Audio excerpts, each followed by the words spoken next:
Hello, welcome back to another review, and today we're going to be taking a look at the Rise of the Beasts, Beast Alliance, Wheeljack, and Rhinox. And before we start, I just want to say thank you for all the support on the Rise of the Beast Mirage review. That's 2,000 views, is just wow. Now, on to the actual review. First, we'll just quickly take a look at the box. You can see I've kind of, torn it apart here. It's kind of funny. The instructions are better protected than the actual figure itself, because it's another one where I could just snip it out of here, and that was it. I didn't have to, actually, take apart the packaging. I only did that to get to the instructions. So you can see here, Wheeljack and Rhinox. Get some very nice art of, Pablo himself. On the side, more art, just that one render. And on the back, we can see some images of the figure. Now, as for Pablo and Wheeljack, I'm just going to call him Pablo for the rest of the review. Here he is. So, this is actually a pretty faithful recreation of the movie design.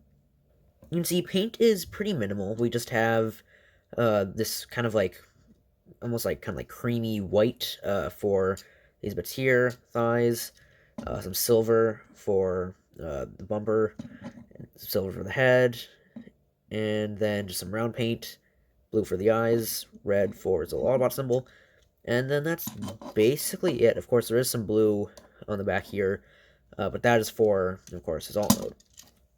So, it is very minimal on paint, but he doesn't really need that much, and this is a cheaper toy. I think the retail is usually like $23 for this, Canadian. We were able to find this for $15, which is a really good deal. You can see they even accurately recreated his little nerd emoji face. I used to think that, you can't really see it, but there's a little dark spot up here. I used to think that was where his mouth was, but no. It's down here with his lips. You can see they even reproduced the chest here pretty well. And it is, of course, mostly fake parts, which makes sense for a toy like this. Although, this right here, the bumper, is a real part. You can see we even have one of my favorite parts of this design, which is these, his suspenders. They're made of seat belts, which is just really clever. And you can see these are, his legs are just the back of the van. And yeah, so it's a very nice looking robot. Whether you like the design or not, you can't deny that it is done well here. As for his accessories, the whole gimmick of the size class, these little guys. So these are essentially the replacement for Legion or Legends class figures in size class, because, yeah, they are the same, size class, same price. So some of these, like the Primal that was released here, it has, a new mold. But this is a redecoed version of the standard release Rhinox. So it is very similar. I believe on the normal one, for example, these legs are a kind of gray plastic. But it's pretty cool to have a little tiny Rhinox right here. The eyes aren't painted, sadly, but we do get some nice silver paint on the horns.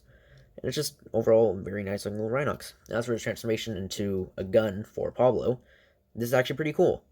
So you first just split him here. You can see that already reveals the Gatling gun part, which I think on the original is painted silver. Here it is not.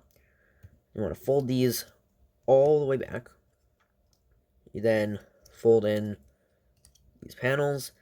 The legs, there isn't really much. You basically just fold them up like that. You can fold them any way, really, but I believe this is how it is in the instructions. And then finally, just flip out the handle, and there you go. So it's a very simple, yet pretty clever and fun little transformation. So even though these don't have actual robot modes, they can still have some pretty fun transformations. And I think this is my favorite, although the only other one I have is the one that came with Primal. Yeah, so this is a 5mm port. So just simply slides into his hand. And it looks a bit big for him, but it's still pretty cool. You can have your little Shatling gun, as it's been called, for Wheeljack and Pablo. And because this is 5mm, that means if we get the movie version, the inferior Wheeljack design, he can also hold it. So really, any figure can hold these little, beast, Battle Master kind of things, which is a pretty neat little gimmick. As for his articulation, this part is actually very, very impressive, especially for a Rise of the Beasts mainline toy. So, his head just simply rotates around like that. But, so, at first, just seems like, yeah, head moves. But for a Rise of the Beast toy, that is very impressive. I have two other mainline toys. I have the Mirage and the Primal from the size class. Neither has head movement like that. Not even the big expensive transforming masks have head movement. So for Pablo here to have that, it's just very nice because that's a pretty integral part of posing a figure. So it's very nice that he has it. Of course, there's no up and down movement, but just the fact that he can look around is already really nice. And then we're moving at the shoulders, and yes, it is the trigger happy or hot rod shoulders. I don't really care that much, but if that annoys you, so it is there. But again, this is like a cheap little gimmicky toy. And then we also have a ball joint here, which doesn't really give you that much outwards movement, but it does kind of give you like a backwards butterfly joint like that, which is pretty neat. And then ball joint here gives you your bicep swivel and your elbow bend. This part, waist swivel. He has a full-on waist swivel. Go that much before it hits the backpack, which you can just untab. But yeah, waist swivel. That's insane. And we get hip movement. It's just on a ball joint, so it acts like universal. Movement you really want. And then, of course, ball joint here, which kind of acts as a thigh swivel. And this is also really impressive. Double jointed knees. It is for the transformation, but still, they bend all the way, and you get double jointed knees. And then finally, the ankles do move backwards for the transformation. So overall, this is a really articulated figure. He does have all the posing of your modern legacy figure, besides ankle tilts. But you look at the Studio Series Gamer Edition stuff, that also lacks ankle tilts. And speaking of him having the articulation on par with Sound Deluxe, let's do some size comparisons. So first of all, we have the inferior Wheeljack, which is the Bumblebee movie one, and you can see he's actually bigger than the Bumblebee movie Wheeljack, which is an actual deluxe figure. This is just a mainline gimmick toy. As for a more standard size deluxe, here is Studio Series Hot Rod. So you can see this is actually quite the big figure. And if you're able to find it for $15 like I did, then pretty good bang for your buck.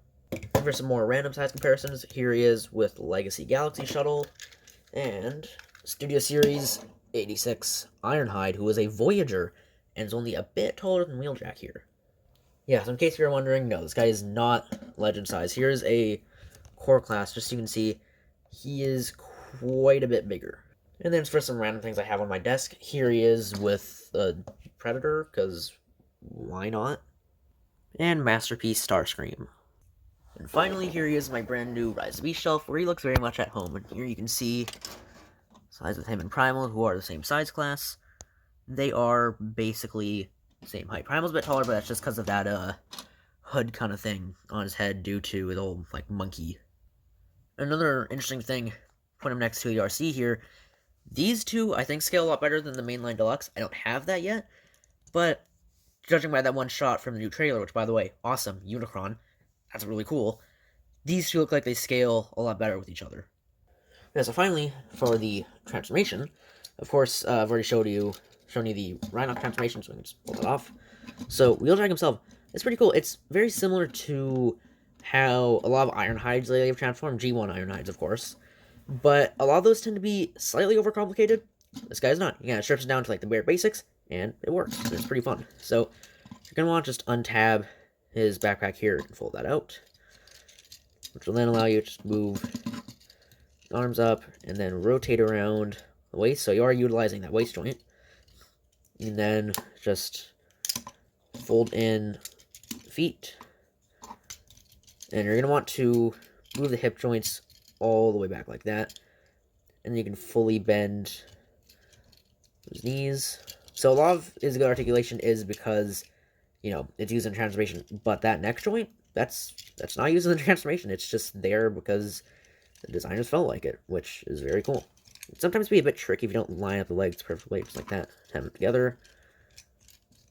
And yeah, the legs can be a bit annoying at times, just if you don't get everything positioned correctly.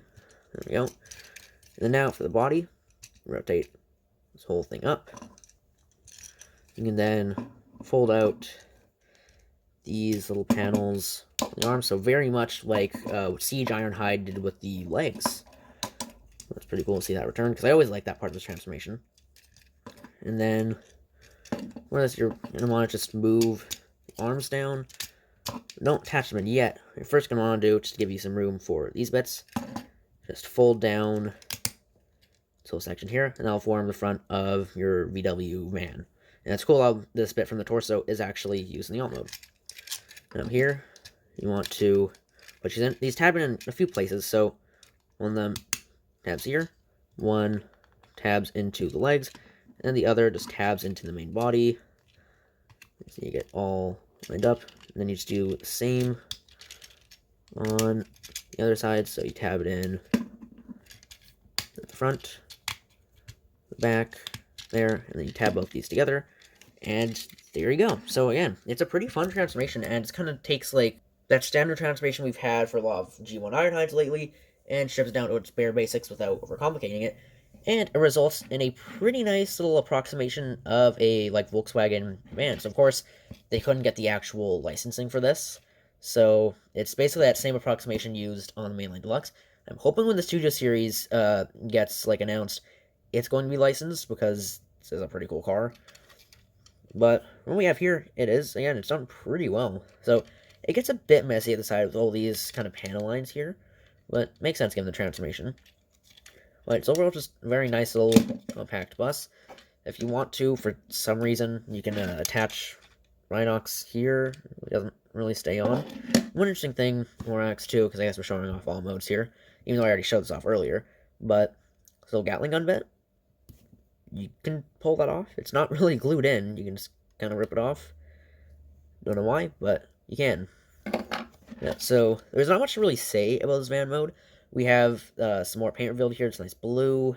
And then, besides that, it's basically all the paint shown in the robot mode. Although I do like how it uses robot parts, because, like, that's the thigh, these are the legs, whole side section, the arms, these are also the arms, and this is the grill from the torso. You can see the underside, little face there.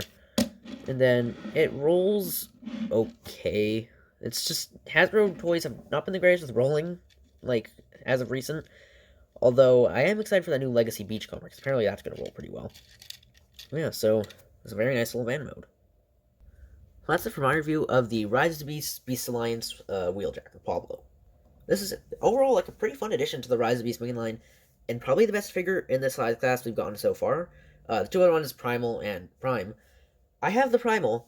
I know he gets a lot of hate, but I still think he's pretty fun. And the Prime, I don't have yet, but he also looks pretty fun. But it is just a standard, kind of like Legends Optimus transformation, except out of deluxe size. But Wheeljack here actually does something new. And is overall just a very fun figure, which is what the mainline stuff should be. It should be fun, because these are toys. I'm definitely looking forward to that Scourge and Scorponok coming out. Those two also look like really cool. Yeah, so if you like the video, give it a thumbs up. If you didn't, then don't. Yeah, bye.